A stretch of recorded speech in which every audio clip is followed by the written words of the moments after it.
Sa isang lipunang marami ang mga macho, nakagugulat na marami rin pala ang takot sa kanilang mga misis. Tuloy ang ilan nating mga senador, nagbabalak magsulong ng panukalang batas para protektahan daw ang mga mister na under.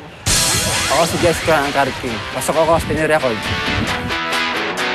Minsan nang nagpakitang gila si Jessie sa programang Pinoy Records taong 2009 nung hilahin niya ang isang owner-type jeep sa pamamagitan lang ng kanyang leeg. Pero ang tigasin niyang astang ito, pang-stunts lang pala. Take me to your leader. Nay, may ninja! Hindi ako natatakot dyan sa tattoo mo.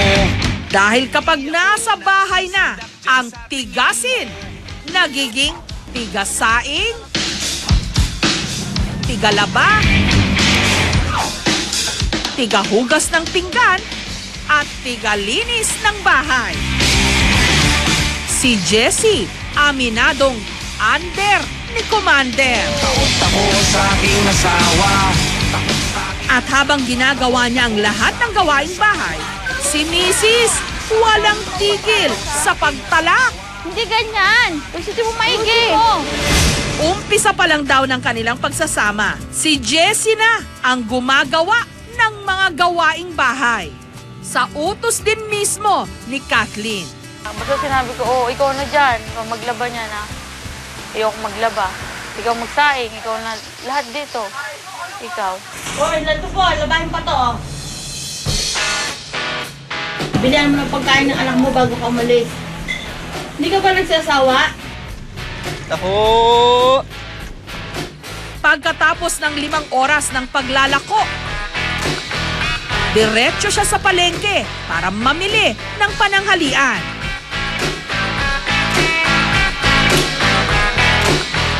Pagdating ng bahay, saka pa lang magluluto. Nasaan mo ba? Parang nakumulo agad. Ang tanging trabaho lang ni Kathleen, alagaan ang kanilang 2 anak. Kasi may pagkatamad ako eh. Kahit na nung dalaga ho ako, hindi ako naglalaba. Ikaw, lagay ko dito. Yung electric pan, hindi mo marinig. Hindi pa binuksan.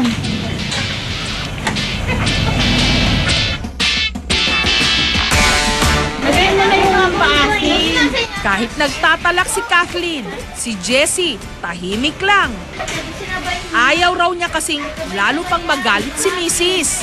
Pero ang ginagawa ko sa pamilya ko, hindi sa ibang tao. Kaya mas sabihin nila akong under, okay lang. At bakit kayo ba pinaglalaba ko? Hindi naman kayo, mga pamilya ko ah.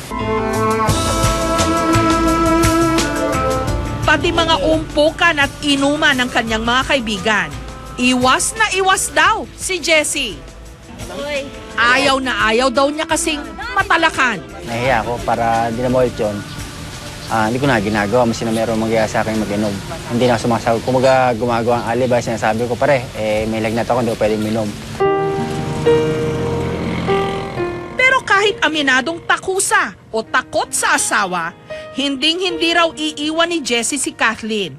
Yun nga lang, meron siyang pakiusap. Ako yung masalita na siya may na, huwag niyong pasigaw. Kasi pag pasigaw, tagang masabi, nako, sisigaw na naman to. Under pa kasi kaya ako lang sa sisigawan siya ng gano'n ang asawa niya. Kahit ilang tambak pa ng mga labada, kahit ilang damit ang kailangang iplansya, kahit paglinisin niya pa ako ng kubeta, isang tawag lang, tiyak na gagawin ko na. Takot ako sa aking asawa. Takot sa aking asawa. Takot ako sa aking asawa. Madalas nagiging tampulan ng tukso at pangangantsaw ang mga tinaguriang Andres de Saya o yung mga lalaking pilat sunod-sunuran sa kanilang mga misis. So ang katotohanan niyan, meron ding mga mister na nakakatikim ng pang-aabuso mula sa kanilang misis, pisikal man o sa salita. Dahil dito, naging usap-usapan ang posibilidad ng pagkakaroon ng Battered Husbands Bill Napoprotekta naman daw sa mga Adan na sinasaktan at binubugbog ng mga Eva. Nagsimula ito bilang biruan at kantsawan lang ng mga senador na umaming sila man, under. Hindi malinaw sa ngayon kung mauuwi ito sa seryosong usapan o mananatiling joke only. Alam naman natin yung ating society patriarchal, no? Dominante ang lalaki. At sila yung padre de pamilya, tapos mababalita ang binubugbog sila at sinisikmat, no? Sinisigawan ng asawang babae. Parang nakakahiya. Sa usapan ng mga lalaki, yun ang pinakamababang anyo ng pagkatao. Kaya sinong aamin na battered ka? Ngunit para kay Lolo Pepito, ang tunay na tapang kung minsan nasa pag-amin daw ng kahinaan. 5 taon na raw siyang takot sa kanyang misis. Sa tuwing malalasing daw kasi ang kanyang misis, binubugbog daw siya nito. Lalo na raw kapag ang kanyang kita kulang. Sa sinasampal ako. Sinasaktan ako. Kahit ano mo dampot. Nito nga lang daw Sabado, hinampas siya nito ng plastik na upuan dahil kulang ang kanyang inentregang kita. Yung pagkabuwal ko, yung pinalo ako, nabuwal ako na tama ito ba ito. Pero kahit dehado raw siya, kahit kailan, hindi raw niya pagbubuhatan ng kamay o gagantihan ang kanyang misis. Dahil nga, natakot ako kung makapagsakit ako ng babae. Minsan nga, lumalabas na ako sa bahay. Uwi na ako kung mawala yung galit niya. Ay, yung upuan ko, napalo ko sa kanya kasi nag-intrigo siya. Isang linggo, 3 araw lang magbigay sa akin. Paano ang pagkain namin? Wala na. Siyempre, palitin bigas, ulam, sabon. Siyempre, tubig. Ala lang din sa paliton. Yun na nga kung iniisip. Ang mga kasong katulad ng kay Lolo Pepito ang nais bigyang pansin ni Rom, isa sa mga administrator ng blog site na Diego Silang Movement. Layunin daw nilang maamyendahan ang Anti-Violence Against Women and Children Act para mabigyan din daw ng proteksyon ang abused husbands. Ang pinakamahirap sa umpisa yung mapatunayan na meron ng mga lalaking na abuso sa married life nila. 10 taon na raw hiwalay si Rom sa kanyang asawa at siya man, dati rin daw battered husband. Madalas daw pera ang kanilang pinagtatalunan ng dati niyang misis. At kapag nagagalit daw ito, nagiging bayolente. Puputok yung galit niya, hindi mo na siya maaawat, gagawin niya na yung gagawin niya. Tutukan niya ako ng kutsilyo sa leeg, sasabunutan niya ako. Na pagkatapos ng away namin, pagka hinaplos ko yung buhok kong ganyan, isang kumpol na gano'n na nakukuha ko. Isang beses nga raw, ginawa pa nitong ashtray ang kanyang kita.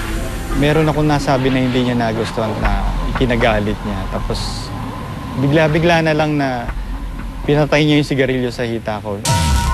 Nito lang Marso nila nalaman na ang kanya palang dating misis may sakit sa pag-iisip. Na-diagnose siya, undergoing treatment pa rin siya, bipolar daw siya. Siguro dapat ito rin yung pagtuunan ng batas o ng gobyerno mismo. Kasi hindi lang simpleng marriage counseling ang remedyo rito. Nag-aaway dahil sa economic aspect, dahil yung hirap manap ng pera o iba-iba na. Pero merong mas malalim pa na dahilan kung bakit nagkakaganito. Ang walang tigil na pagtalak at ang pagiging nagger. Ayon sa isang psychologist, paraan din daw ng pang-aabuso. Ang misis man ang biktima o kahit pa ang mister. Nawawalan ka ng self-esteem. Depende sa limits ng tao. Maring worthlessness, maring can lead him to depression, probably suicidal tendencies pag on the extreme. Nito lang Biyernes, Pumayag ang mag-asawang sina Jessie at Kathleen na kumonsulta sa isang psychologist. Kayo kuya, anong nakikita mong problema? Sa miss ko yung pag siya nag-utos, kailangan po susunod siya agad. Pag di siya nasunod kagad, talak siya ng talak. Kayo naman ate, anong nakikita niyong problema? Sa kanya po pag nag-utos ako ang bagal-bagal. Bagal po kasi bagal kumilos. Gusto ko po kasi pag nag-utos ako, agad-agad po. Yung alam po, kailangan po muna pag nag-utos siya, yung isa po muna tinatrabaho ko, tapusin ko po muna bago siya mag-utos ng pangalawa. Para hindi ako natataranta. Pasensya ka na. Kung gano'n ako magsalita sa'yo. Sakit din naman sa akin Ikaw naman kasi maano ka mabagal ka kasi Yan mo, hindi naman mauulit. Hindi na kita hihiyawan. Babago na lahat.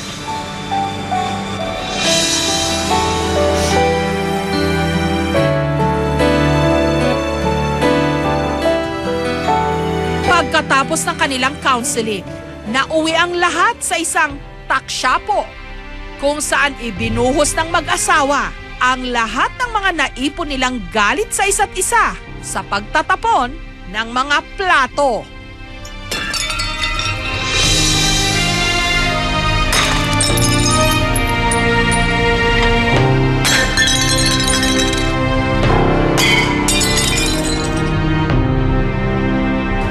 Magiging okay na po lahat. Wala nang galit, wala nang pasigaw na utos. Malumanay na lahat. Ang karahasan, walang kinikilalang kasarian. At kailanman, ang pananakit hindi solusyon sa away mag-asawa. Lalo lang itong lumilika ng mga sugat at peklat na maaaring sumira sa pamilya.